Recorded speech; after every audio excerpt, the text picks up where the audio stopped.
135,000. Oh, it's quiet up in here. Gideon, to start with, only had 32,000. Are y'all walking with me? Soldiers. He was outnumbered over 100,000 soldiers. And in chapter 7, verse 2, and the Lord said to Gideon, the people that are with you are too many. Too many. Oh, y'all don't see that. For me to give the Midianites into their hands. Go ahead. Look at that child of God. He says, now wait a minute. The Midianite army has 135,000 soldiers. Gideon only has 32,000 soldiers. And God says, well, Gideon, you got too many. Off in the morning here in a minute. I'm going to the mountain, but can I preach just a little bit? Yes. You got too many. I need you to reduce your forces. Because you got too many. I need you to reduce them. Now I'm trained. I'm not trained in battlefield tactics. I know nothing about the strategy of warfare. I was in Vietnam and all I did was take orders. I was a non-commissioned officer. Yes. I know nothing about sitting around the table with generals. But in my common sense, I know they don't teach this at West Point Army Academy. I know they don't teach this at Annapolis Naval Academy. Doesn't teach this strategy. And I know Colorado Springs, the Air Force Academy, doesn't teach this. That if I'm a general and I only got 32,000 soldiers and the enemy has 135,000 soldiers, I don't know anything about battlefield tactics, but I have enough common sense to know that the last thing I want to do is reduce my forces. And God said, now, Gideon, you got too many. I want you to get rid of some of them folks. You see, the strategy of God is unorthodox. He wants you to reduce his forces for a number of reasons. I want you to reduce them because they ain't thinking right. They're misguided thinking. Look at verse 2. The Lord said to Gideon, the people that are with you are too many for me to give the Midianites into their hands, lest they Israel claim glory for themselves. All right. Are you listening? Misguided thinking. Can I remind you today that you've not qualified to be your own Savior? Here's the qualifications. First of all, you got to be born of a virgin. Then, at the age of 12, you got to astound theologians in the temple. Then, at the age of 30, you got to be baptized by Jordan and by John in the Jordan.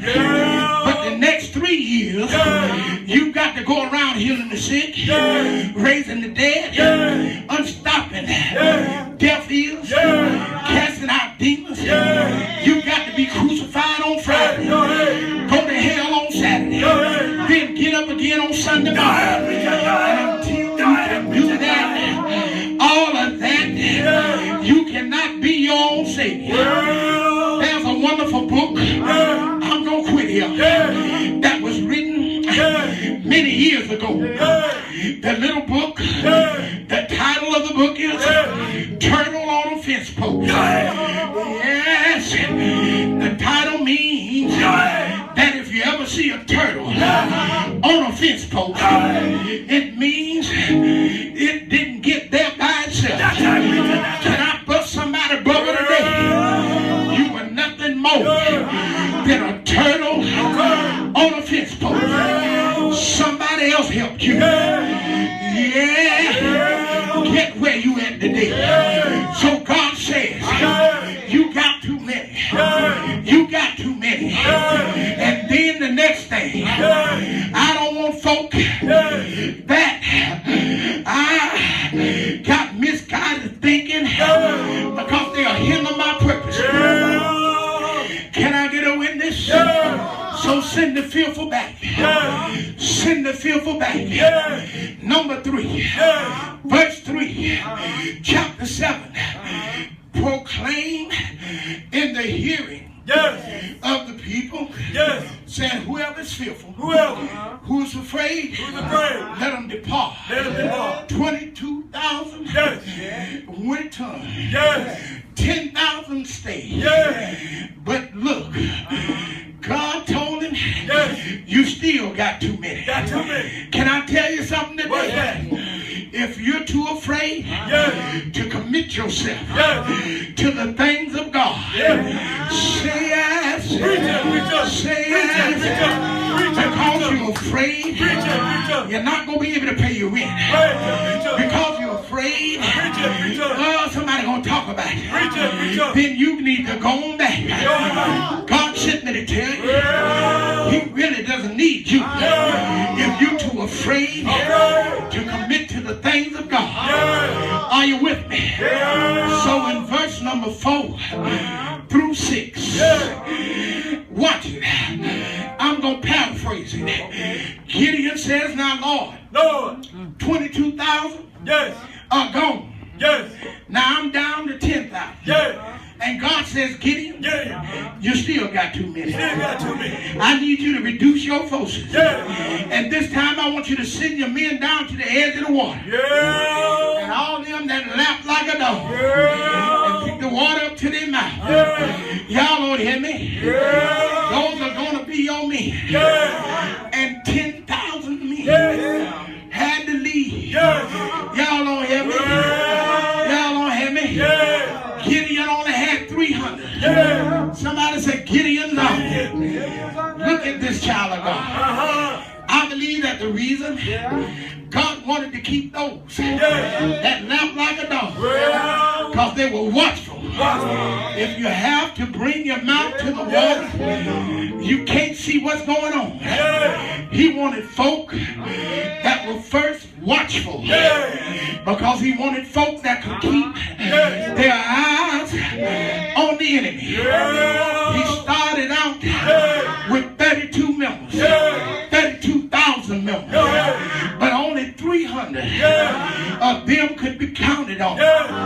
Well, my brothers and my sisters, I'm finna quit now. I said one thing all miracles have in common is that you cannot explain them. If you can explain a miracle, then it's not a miracle. Because remember, a miracle is when God suspends the natural ordering of things. Are you walking with me?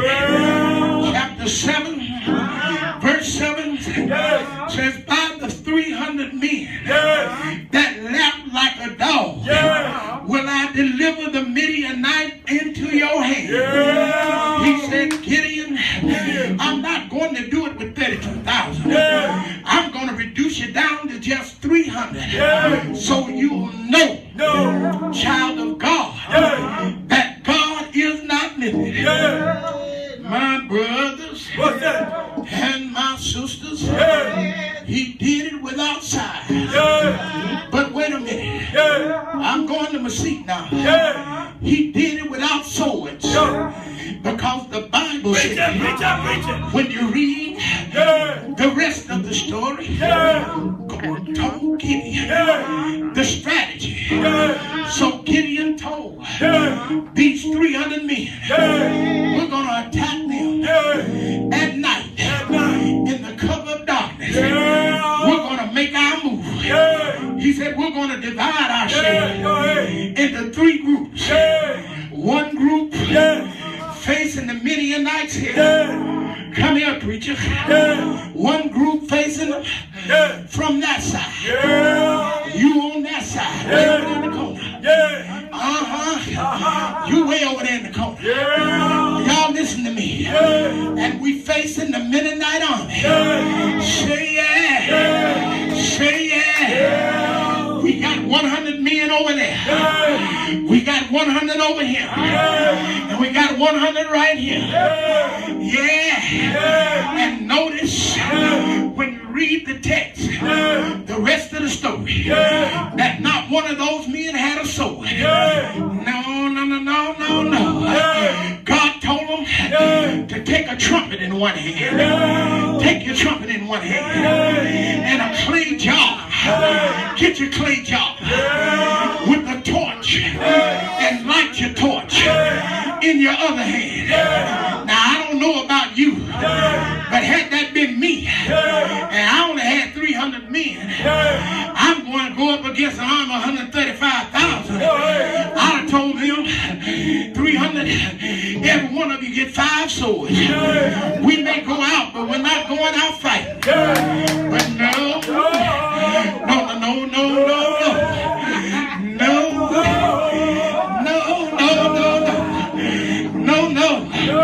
God said take a trumpet in one hand, a clay jar in the other hand, with a lit torch in the jar.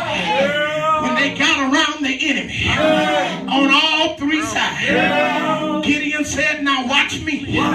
Always watch your leader. Blow your trumpet. Blow your trumpet. Blow your trouble away. Come on. Blow some money in your pocket. Y'all don't hear me. Blow your sickness away. Am I right about it? Am I right about it?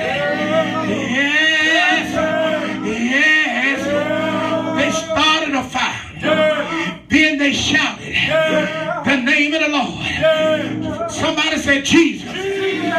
Said Jesus. And when the Midianites army, when they woke up, they were startled. When they saw the fire, when they saw and heard the noise, they thought it was 1,000,000 Israelites attacking them from every side, and did not know that it was only 300 men. You know what they began to do? You know what they began to do? They drew their swords. I feel my help now. And began to kill one another. The Midianites start killing each other. And it was but 300 men, a lit torch in a jar. Yes, and a trumpet. Quit complaining about your problem. Quit talking about how sick you are. Stand up on your feet and blow your trumpet. Stand up, stand up, stand up, and say,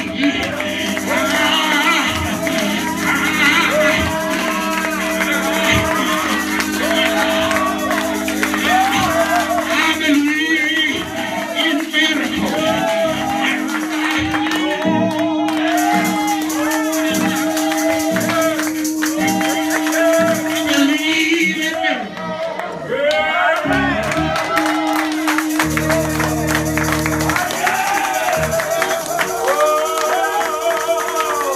Yeah.